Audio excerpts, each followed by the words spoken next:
hadza yatma'in ashabahu bita'yidillahi wa nasrih.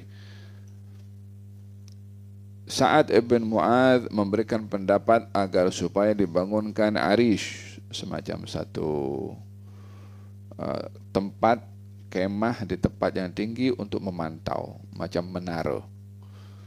Menara itu tempat tinggi untuk memantau keadaan. Dicadangkan oleh Sa'ad bin Mu'adz agar supaya dibangunkan kemah di tempat tinggi untuk Nabi, agar supaya Nabi boleh memantau keadaan para sahabat dalam peperangan itu. Ya, ini karena waktu itu dalam situasi perang, dan yang mengawal peperangan itu adalah pemimpin, panglima, dan panglima atau yang memimpin itu yang menentukan perjalanan peperangan. Adakah peperangan ini maju ke, mundur ke kanan ke kiri ke, itu kan tentara akan ikut arahan ketua. Yang akan bagi arahan untuk berperang itu adalah ketua. Oke, sekarang para pemanah dulu bergerak, atau penunggang kuda dulu bergerak, atau yang menggunakan tombak dulu bergerak. Itu semua akan ikut apa yang diarahkan oleh pemimpinnya. Jika tidak, maka akan jadi kacau perang. Macam mana nih, yang maju dulu yang mana dulu, pemanah dulu ke, penunggang kuda ke, tombak ke. Kalau sekarang pun sama juga, ya kan? Semua akan ikut arahan ketua. Oleh karena ketua perang, panglima perang itu yang menentukan pergerakan tentara, panglima perang adalah yang menjadi tulang belakang kepada peperangan. Kalau panglimanya terbunuh, khalas, akan menjadi kacau kalau tidak ada yang menggantikan siapa panglima perang. Maka kaum muslimin mencadangkan agar supaya Rasulullah berada di tempat yang selamat sebagai panglima perang untuk memantau dan memberikan arahan. Jadi berada di tempat yang tinggi, di menara. Atau, kalau sekarang lah bahasanya, tempat yang agak tinggi supaya memantau. Bila memantau, orang yang pandai dalam strategi perang akan memberikan arahan. Oh, ini pergi ke sini, ini buat sini. Ya. Jadi dalam perang ini ada panglimanya, ada ketuanya, ada yang memberikan arahan supaya peperangan itu bergerak dengan strategi yang sudah disusun oleh ketua, dan semua kena ikut. Dengan tujuan agar supaya juga baginda Rasulullah SAW berada di tempat yang selamat, yaitu tempat yang tinggi. Apa-apa berlaku kepada tentera di medan perang, pemimpinnya selamat.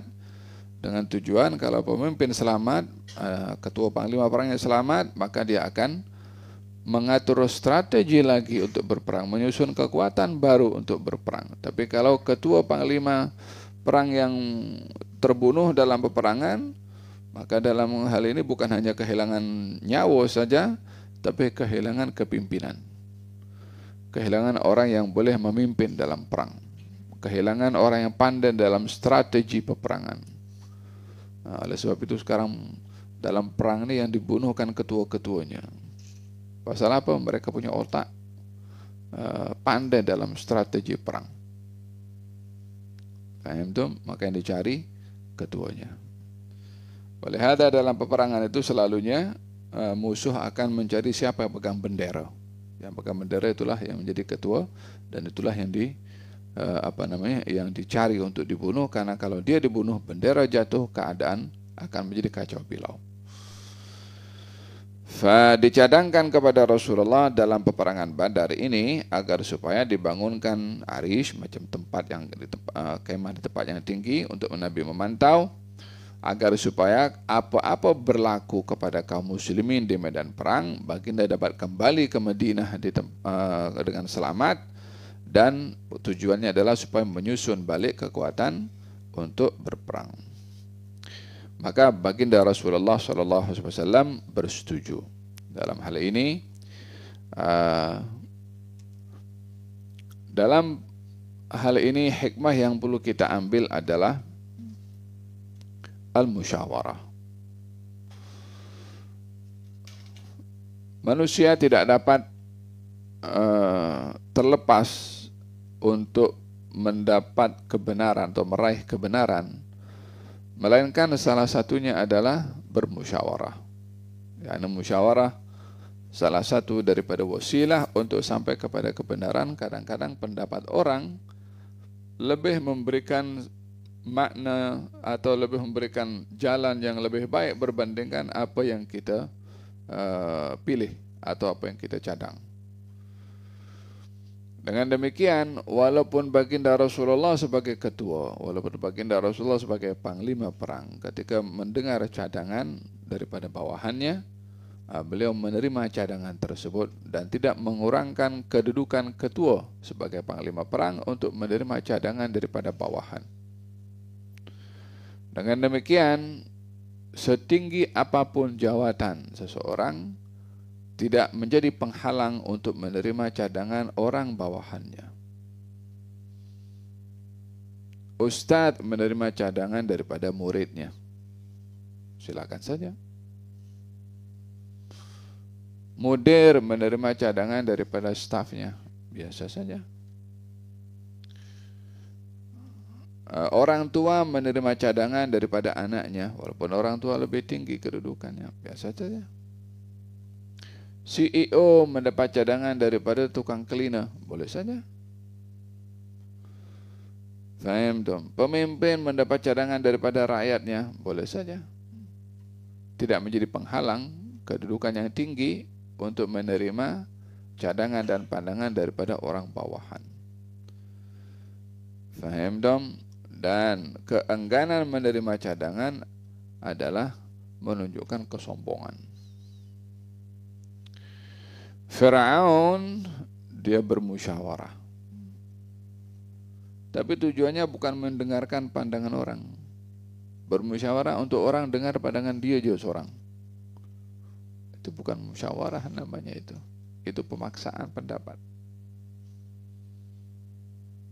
Fir'aun bermusyawarah, macam mana nak buat dengan Nabi Musa kan ya? Maka masing-masing berikan pendapatnya. Kata Fir'aun, ma urikum illa ma arah. Tak ada pendapat kecuali pendapatku je. Nah, awak panggil orang bermusyawarah untuk apa? Bagi arahan saja terus. Tak payah dengar pendapat orang. Ma urikum illa ma ara. Sombong, takabur. Tak mau dengar pendapat orang. Akhirnya dia pun rugi dengan kedegilannya pada pendapatnya sendiri. Faham tom? Dalam hal ini baginda Rasulullah menerima cadangan Sa'ad bin Mu'ad ketika dicadangkan agar supaya dibangunkan arish untuk Rasulullah sallallahu alaihi wa ala alihi wasallam. Naam.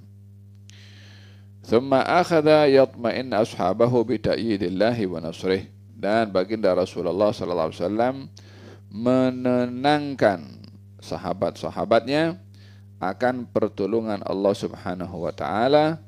Hatta innahu kana yaqul hadha masra' fulan wa masra' fulan minal musyrikin wa huwa yadha' yadahu 'ala al-ardi hahuna wa hahuna fama tazahzaha ahaduhum fi maqtalihi an mawdhi' yadihi. Baginda Rasulullah sallallahu alaihi wasallam menenangkan kepada sahabat-sahabatnya bahwasanya Allah akan memberikan pertolongan kepada kaum muslimin, dan baginda Rasulullah memberitahukan kepada sahabat-sahabatnya, ini di tempat ini fulan akan mati, di tempat ini fulan akan mati, tunjuk dengan tangannya sendiri. Ini sebelum perang lah, masa di belum perang bagi tahu keliling beberapa tempat, karena di sini Abu Jahal akan mati, di sini Uqbah bin Abi Mu'ayyid, di sini Umayyah bin Khalaf, tunjuk satu-satu. Sebelum perang terjadi. Setelah perang terjadi, dicek tempat-tempat yang Nabi tunjuk, ternyata semua nama yang disebut oleh Nabi tepat di situ, penama itu mati di situ. Daripada kalangan kaum al-musyrikin tak ada yang miss satupun tempat itu. Hikmah yang perlu kita ambil di sini adalah dalam situasi perang itu yang mencabar adalah perasaan emosi di dalam ini, perasaan risau, genting, khawatir, karena akan berhadapan dengan situasi resikonya itu hilang nyawa. Dan tak ada yang lebih berharga bagi seseorang lebih daripada nyawanya sendiri. Maka dalam hal ini, ketika seorang tercabar nyawanya dengan gugur dalam peperangan, dengan begitu dia akan terpisah dengan keluarganya, terpisah dengan istrinya, terpisah dengan anaknya, terpisah dengan hartanya. Itu bukan mudah bagi seseorang. Oleh hada, orang yang mahu mengangkat slogan untuk jihad, ya memang jihad itu satu kemestian dalam syariat. Tetapi jangan sampai silap. Bila sudah disuruhkan jihad, nanti pula dia orang pertama yang cabut lari nanti. La tatamannau liqa'al adu. Kamu jangan berharap untuk berhadapan dengan musuh. Tapi kalau kamu sudah berhadapan, kamu jangan lari. Apa sebabnya? Resiko dan ancaman fitnah yang paling berat kepada orang dalam peperangan adalah perasaan takut dan boleh lari daripada peperangan. Karena dia tahu dalam perang boleh hilang nyawa. Itu dalam Al-Quranul Karim, Allah Subhanahu wa Ta'ala menceritakan tentang Bani Israel.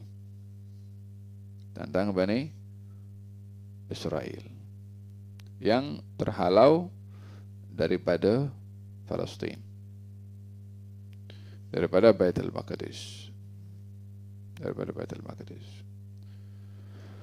harta benda mereka dirampas, rumah-rumah mereka dirampas oleh golongan Jabbarin, orang-orang penjajah lah yang menjajah wilayah mereka. Maka Bani Israel mengatakan kepada nabinya, coba minta kepada Allah supaya kita diizinkan untuk berperang. Mereka minta kepada Nabi supaya minta izin kepada Allah untuk berperang. Falamma kutiba alaihimul qital tawallau. Ketika diwajibkan, diizinkan untuk berperang, mereka lari. Sebab mereka nyawa, kalau mati macam mana nih? Awalnya mereka yang nak pergi jihad. Falamma kutiba alaihimul qitalu tawallau. Ketika diwajibkan perang, mereka pun lari. La tatamannau liqa'a al-adu. Jangan kamu berharap untuk berjumpa dengan musuh. Tapi kalau sudah berhadapan, kamu jangan lari. Karena bahagian daripada dosa besar lari daripada peperangan. Tamam? Ada baginda Rasulullah SAW menenangkan kepada kaum muslimin agar supaya tidak lari daripada peperangan. Kita dalam peperangan ada beberapa kali peperangan yang kaum muslimin waktu itu dalam keadaan kocar-kacir. Ada satu dalam peperangan Uhud, yang kedua dalam peperangan Hunain. Itu kan sampai digambarkan oleh Allah dalam Al-Quran dalam peperangan Khandaq itu. Idh ja'ukum min fawqikum wa min asfala minkum wa idh zaghatil absar wa balaghatil qulubul hanajira wa tadhunnuna billahi adh-dhununa hunalika ibtuliyal mu'minuna wa zulzilu zilzalan syadida. Dalam perang Khandaq Allah berfirman ketika ini para sahabat waktu itu yang hadir bersama dengan Rasulullah, ketika musuh datang daripada sini, datang daripada sana, yakni jumlah yang begitu dahsyat, kaum muslimin terkejut dengan jumlah bilangan musuh yang dahsyat, sehingga mereka risau. Idh ja'ukum min fawqikum wa min asfala minkum. Musuh datang daripada atas juga daripada bawah, maksudnya daripada dua penjuru dengan jumlah yang besar. Kaum muslimin tengah-tengah waktu itu. Idh ja'ukum min fawqikum wa min asfala minkum wa idh zaghatil absar. Zaghatil absar, pandangan mata itu terbuka, macam tak berkedip mata itu. Tahu kalau orang dalam keadaan terpekun melihat sesuatu, matanya boleh terbuka sampai tak berkedip. Dalam keadaan kaum muslimin terkejut dengan jumlah itu. Rasa gerun itu dilihat pada raut wajah mereka, pada matanya macam tak berkedip. Tak cukup itu, wa idz zaghatil absaru wa balaghatil qulubul hanajir. Jantung mereka itu hampir sampai kepada mana tenggorokan. yakni maksudnya itu perasaan risau dan runsing yang luar biasa sampai jantungnya akan terlepas, akan terlepas daripada mulutnya. Memang jantung pun tak akan keluar begitu, tapi gambaran yang begitu dahsyat dalam peperangan itu. Fahimtum? Wa idzaghatil absar wa balaghatil qulubul hanajira wa tadhunnuna billahi adh-dhununa. Dan waktu itu kaum muslimin berbagai macam perasaan, apa nak jadi ni, apa nak jadi ni, macam-macam prasangka.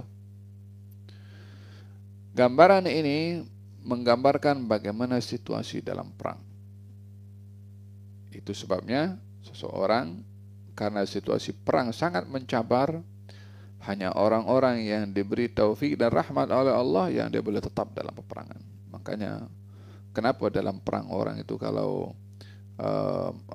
mati tak boleh dikatakan mati, dikatakan syahid.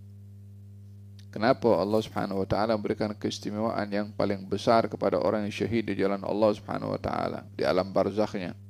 Kalau orang yang syahid, nyawanya diletakkan dalam seekor burung untuk boleh terbang di surga.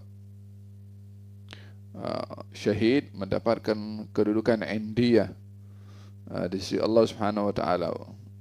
Wala taqulu lam yuqtal fi sabilillahi amwat bal ahya'un 'inda rabbihim yurzaqun. Ada indiyah, maqam namanya maqam dekat dengan Allah khusus untuk para syuhada. Sebab yang mereka korbankan adalah yang paling berharga dan paling bernilai, yaitu nyawa mereka. Faham dong? Dalam peperangan Uhud, ketika kaum muslimin dikejutkan dengan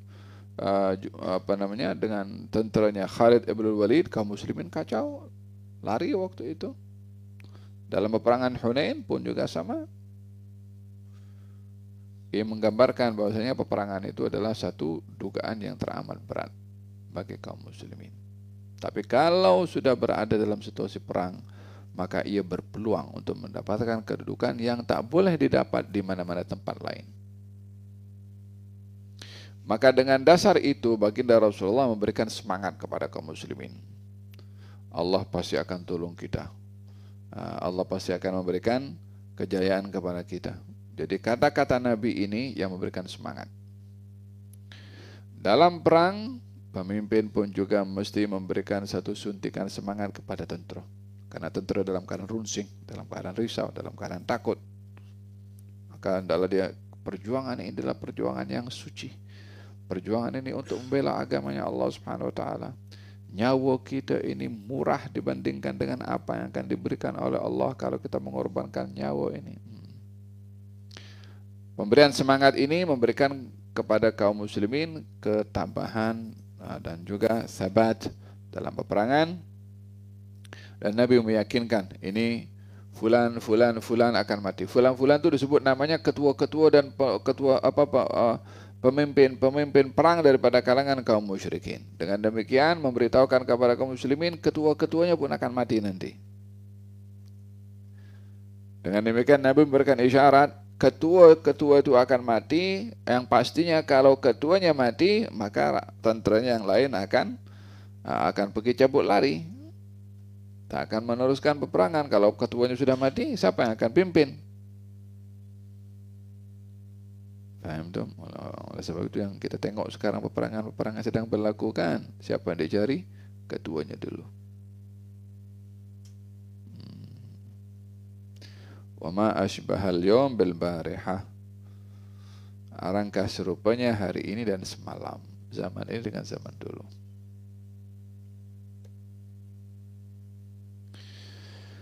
La ilaha illallah. Hada berkenaan dengan cadangan Sa'ad bin Mu'adz, waraha Rasulullah sallallahu alaihi wasallam yaj'aru ila Allah taala bid-du'a masa'a lailatul jum'ah li 17 madad min syahri Ramadan wa yaqul. Maka ketika sudah peperangan bermula, baginda Rasulullah sallallahu alaihi wasallam berdoa sentiasa kepada Allah Subhanahu wa taala pada petang malam Jumat 17 Ramadan, dan berdoa kepada Allah, Allahumma hadhihi Quraisyun qad aqbalat bi khuyalaiha wa fakhriha tuhaddaka wa tukadzib rasulak. Allahumma fanasruka alladhi wa'adtani Allahumma ahinhum al-ghada. وظل يناشد الله متضرعا وخاشعا وهو يبسط كفيه إلى السماء حتى أشفق عليه أبو بكر رضي الله عنه فالتزمه من ورائه وقال له يا رسول الله أبشر فوالذي نفسي بيده لينجزن الله لك ما وعدك. وأقبل المسلمون أيضا يستنصرون الله ويستغيثونه ويخلصون له في الضراعة. Baginda Rasulullah berdoa dengan doa, ya Allah, ini Quraisy datang dengan kesombongannya dan juga dengan sifat takaburnya, melawan kepada engkau, mendustakan Rasulmu. Ya Allah, berikanlah pertolonganmu yang engkau janjikan kepada aku. Ya Allah, binasakanlah kepada mereka pada hari esok. yakni binasakan kepada kaum al-musyrikin. Nabi terus berdoa dalam keadaan khusyuk kepada Allah, menadahkan kedua telapak tangannya ke langit seperti ini, dan sehinggalah dilihat oleh Sayyidina Abu Bakar, dan Sayyidina Abu Bakar itu tak tahan tengok Nabi berdoa dan merayu dengan serendah-rendahnya, dengan merendahnya Nabi kepada Allah Subhanahu wa taala, sehingga dipeluk oleh Sayyidina Abu Bakar daripada belakang gini. Cukup Rasulullah, cukup, khalas. Allah tak akan hampakan engkau. Allah pasti akan tolong kepada engkau, kata Sayyidina Abu Bakar As-Siddiq. Hikmah yang perlu kita ambil di sini adalah untuk kita meraih kejayaan dan kemenangan dalam perang, dan apapun yang kita inginkan untuk kita raih dan berjaya melalui doa. Melalui doa. Doa itu adalah merupakan persiapan dalam perang juga. Doa itu bahagian daripada senjata dalam perang juga. Doa Nabi itu adalah senjata yang paling kuat dan paling ampuh untuk menjadi wasilah pertolongan yang diberikan oleh Allah kepada kaum muslimin. Jadi, dalam berperang bukan hanya nuklir, bukan hanya drone, bukan hanya perang cyber seperti sekarang ini kan. Bukan hanya punya pesawat tanpa awak, walaupun semuanya canggih, ya mungkin kita akan melihat macam mana kita berhadapan dengan lagi-lagi zaman sekarang ini kan. Kalau kita tengok perang-perang sekarang ini, udah hantar dulu drone, tengok mana kawasan-kawasan, udah tahu semua teknologi dengan begitu canggih. Umat Islam tidak punya kecanggihan seperti mereka. Umat Islam tak punya teknologi seperti mereka. Umat Islam tak punya bom seperti mereka. Bolehkah umat Islam menang dengan persenjataan yang tak seimbang pada teknologinya, pada ketenteraannya, pada kemahirannya? Faham tak? Bergantung kepada kita bagaimana memahami arti kemenangan dalam perang. Kalau kita memahami kemenangan dalam perang itu adalah dengan persenjataan dan kelengkapan dan ketenteraan yang memiliki kemahiran, maka dalam hal ini kita akan mengatakan perang yang tidak seimbang, kita akan kalah. Sebab kita sudah meletakkan neraca untuk mengukur kejayaan dan kemenangan dalam perang itu dengan kekuatan persenjataan dan ketenteraan dan strategi dalam perang. Maka dengan demikian kelompok yang memiliki teknologi yang canggih, senjata yang canggih, tentara yang mahir, pasti akan menang kepada kelompok yang tak punya teknologi, tak punya banyak tentara yang mahir, dan tak punya persenjataan. Tapi kalau kita mahu mengukur kemenangan itu adalah datangnya daripada Allah Subhanahu wa Ta'ala, maka cara menilainya akan berbeza. Persenjataan kena dipersiapkan, walaupun tidak seimbang dengan persenjataan musuh. Ketenteraan mesti dipersiapkan, walaupun jumlahnya tidak sebanyak kekuatan dan ketenteraan yang ada pada musuh. Adakah boleh menang? Boleh menang. Apa buktinya? Buktinya beberapa banyak daripada peperangan yang terjadi di zaman baginda Rasulullah Shallallahu Alaihi Wasallam. Akhirnya jumlah kekuatan yang ada pada musuh lebih banyak daripada kaum muslimin. Termasuk dalam perang Badar. Berapa musuh? 1000 orang. Berapa kaum muslimin? 313 orang. Lebih kurang. Berapa persenjataannya musuh? Lengkap. Berapa senjata pedang muslimin? Hanya beberapa pedang saja. Berapa kuda musuh? Banyak. Berapa kuda kaum muslimin? Hanya beberapa kuda saja. Dari segi persenjataan kaum muslimin tak banyak. Dari segi perlengkapan tak banyak. Dari jumlah tenteranya pun tak banyak. Menang juga. Apa sebab? Sebab kemenangan datang dari Allah, bukan daripada persiapan persenjataan, walaupun itu sebagai wasilah. Dalam peperangan Khandaq, kaum muslimin menang. Dengan apa? Dengan Allah Subhanahu wa Ta'ala menghantarkan tentera angin yang menumbangkan periuk dan kemah-kemah mereka kaum musyrikin sehingga mereka balik. Dalam peperangan apa itu? Syariah yang dihantarkan oleh baginda Rasulullah SAW kepada Rum, kepada orang kelompok Kristen. Kemenangan dicapai oleh kaum muslimin tanpa berperang, dengan kaum muslimin dapat berjalan di atas air tanpa tenggelam. Di situ ada Abu Hurairah. Musuh tengok daripada situ. Jalan di atas tak tenggelam. Karamah Allah tunjukkan kepada mereka. Itu bahagian daripada tentera juga. Idzan dalam hal ini wa a'iddu lahum mastata'tum min quwwah. Wahai kaum muslimin, persiapkanlah kekuatan kamu untuk melawan musuh sebatas yang kamu mampu. Tugas kamu mempersiapkan kekuatan kemampuan kamu. Tugas aku bagi pertolongan kepada kamu. Faham dong? Maka di sini baginda Rasulullah SAW menggunakan senjata doa. Menggunakan senjata doa. Sampailah baginda Rasulullah bersungguh-sungguh dalam berdoa sehingga Sayyidina Abu Bakar itu melihat Nabi terlalu merendah kepada Allah dalam berdoa, akhirnya dipeluk oleh Sayyidina Abu Bakar. Dalam hal ini kalau kita berdoa, berdoalah seperti berdoalah dalam keadaan kita memang sangat memerlukan apa yang kita minta. Permasalahannya adalah orang kalau berdoa ini, Rabbana atina fid dunya hasanah wa fil akhirati hasanah wa qina adzabannar. Al-Fatihah dan qabul salat doa, tabilar wa walidina walidikum. Dibaca saja, tapi penghayatnya tak ada, khusyuknya tak ada. Faham tuh? Ada di zaman Nabi Musa alaihissalam, orang datang kepada Nabi Musa ingin belajar berdoa dengan Ismullahil Azam. Diajarkan oleh Nabi Musa. Maka orang tadi berdoa dengan nama Allah yang Maha Agung. Orang itu berdoa selama 7 tahun. Doanya tak kunjung tiba. Padahal sudah berdoa dengan yang ditunjuk ajar oleh Nabi Musa.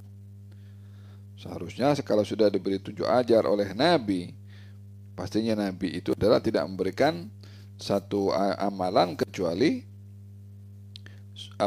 amalan itu pasti akan dikabulkan, karena yang memberikan amalan itu adalah Nabi yang diutus oleh Allah Subhanahu wa taala. Akhirnya lelaki itu beritahu, "Ya Musa, saya berdoa dengan nama Ismullahil A'zam yang kau ajarkan, tapi tak kunjung tiba, dikabulkan sudah 7 tahun." Bukan sikit, dia berdoa lama 7 tahun.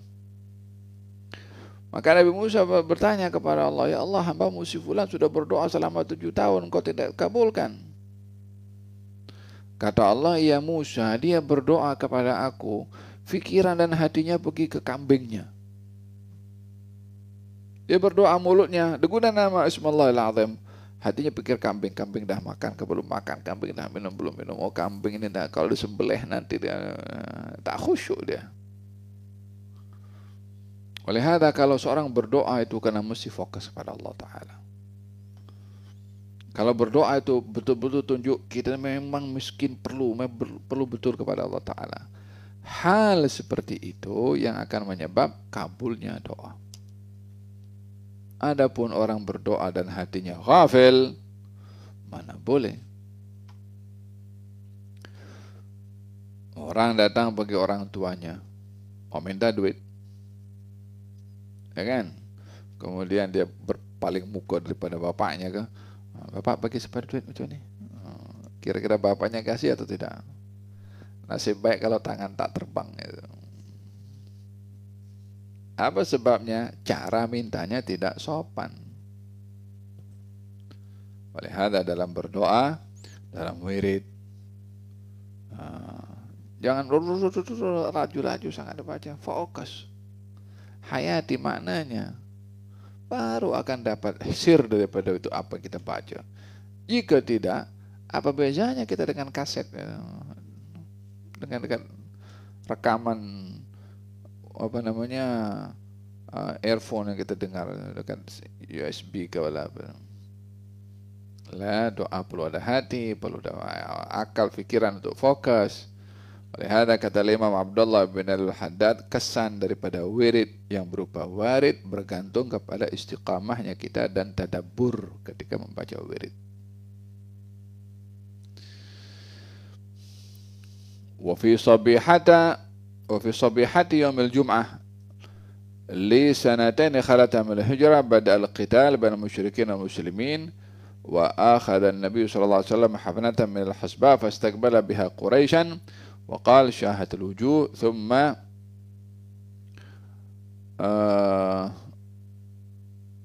ثم نفحهم بها فلم يبقى فيهم رجل إلا امتلأ عيناه منها وأيد الله المسلمين بالملائكة يقاتلون إلى جانبهم وانحصر القتال عن نصر كبير للمسلمين وقتل في ذلك موقعة 70 من صناديد المشركين وأسر 70 واستشهد من المسلمين 14 رجلا.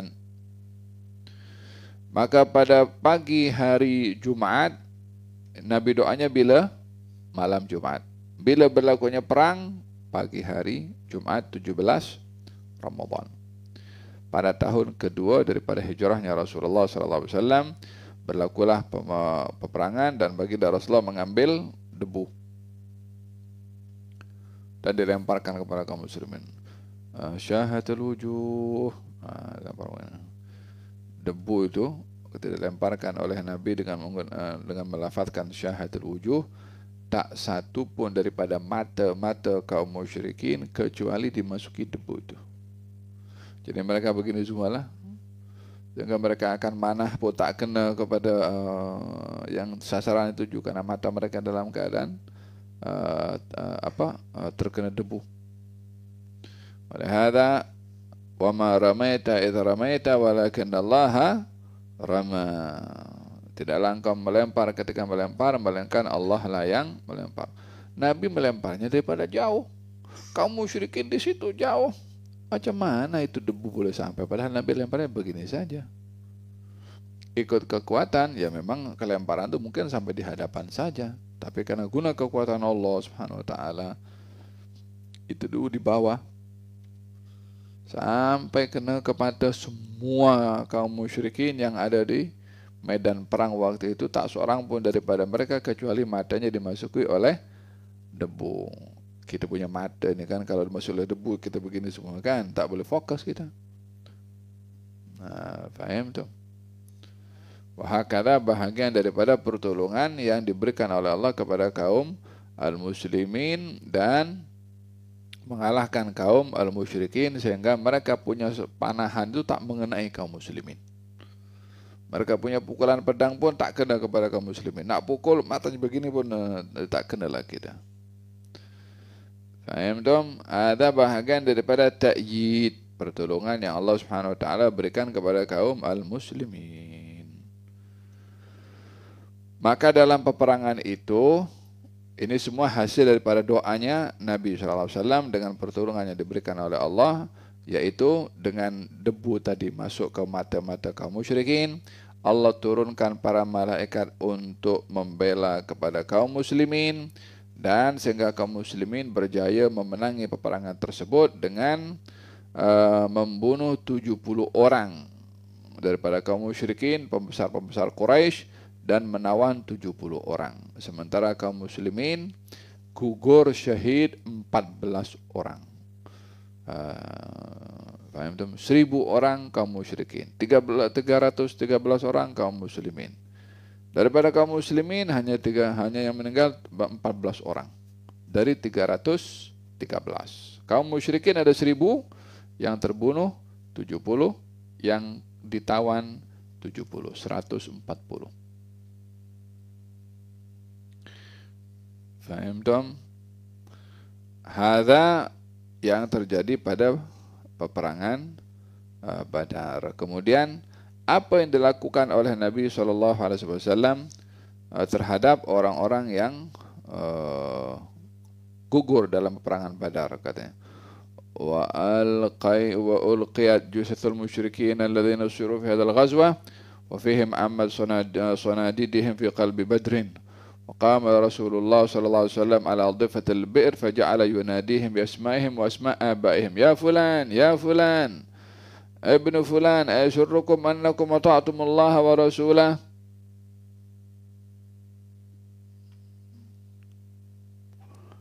Kaum musyrikin yang terbunuh dalam peperangan Badar itu semuanya diletakkan di perigi Badar. 70 orang itu letakkan dalam perigi Badar. Kaum muslimin dikebumikan di tempat lain. Imam Abu Jahal, Uqbah bin Abi Mu'aid, Umayyah bin Khalaf dicampakkan semua dalam satu perigi. Selesai, dipanggil oleh Nabi, ya fulan bin fulan, ya fulan bin fulan, bukankah kalau kamu taat kepada Allah dan Rasulnya akan kamu bahagia di alam barzah kamu? Sekarang kamu kufur kepada Allah dan Rasulnya, bukankah kamu terseksa di alam barzah kamu? Lebih kurang itu soalan Nabi SAW kepada mereka yang terbunuh. Di sebelah Nabi ada Sayyidina Umar. Nabi mengatakan, fa inna qad wajadna ma wa'adana rabbuna haqqan, fa hal wajadtum ma wa'ada rabbukum haqqan? Hai orang-orang yang sudah mati semua ini, kami sudah mendapatkan apa yang Allah janjikan kepada kami, yaitu kemenangan. Sudahkah kamu dapat apa Allah janjikan kepada kamu, yaitu azab? Kata Sayyidina Umar mengatakan, ya Rasulullah, ma takallam min al-jasad wal arwah laha. Ya Rasulullah, engkau berbicara dengan jasad-jasad yang tak ada ruhnya. Mana mereka boleh dengar? Nabi menjawab, Rasulullah SAW bersabda, walladzi nafsu Muhammadin biyadih ma antum bi asma' lima aqulu minhum. Kata Nabi SAW mengatakan kepada Sayyidina Umar, ya Umar, mereka yang di dalam lebih tajam pendengarannya berbandingkan kamu. Yang mereka dengar lebih tajam lagi pendengarannya berbandingkan kamu. Padahal jarak antara Nabi dengan Sayyidina Umar dekat sangat. Tapi yang di dalam tuh, itu yang di dalam pun jaraknya jauh. Yang kedua, dah mati. Ya, justru orang sudah mati pendengarannya lebih tajam berbandingkan orang yang hidup. Hanya mereka tidak diizinkan untuk berbicara. Faham dong? Nah, kemudian akan dibahas mengenai tentang tawanan perang. Kita akan bahas pada pertemuan yang akan datang, insya Allah, mengenai tawanan perang. Hikmah yang perlu kita ambil di sini, pengajaran yang perlu kita ambil di sini, yang pertama adalah konsep musyawarah yang menjadi prinsip dalam agama kita, dan bersedia menerima pandangan walaupun datang daripada bawahan. Yang kedua, dalam berperang hendaklah memberikan suatu semangat kepada tentera supaya mereka sabat, tetap di medan perang dan tidak lari, dengan meyakinkan bahwasanya pertolongan akan diberikan oleh Allah Subhanahu wa taala. Yang ketiga, doa bahagian daripada senjata dalam peperangan. Yang keempat, memohon kepada Allah untuk mendapatkan pertolongan pada awal peperangan akan berlangsung. Kemudian pembahasan mengenai alam barzakh kita akan bahas pada pertemuan pada hari esok, insya Allah.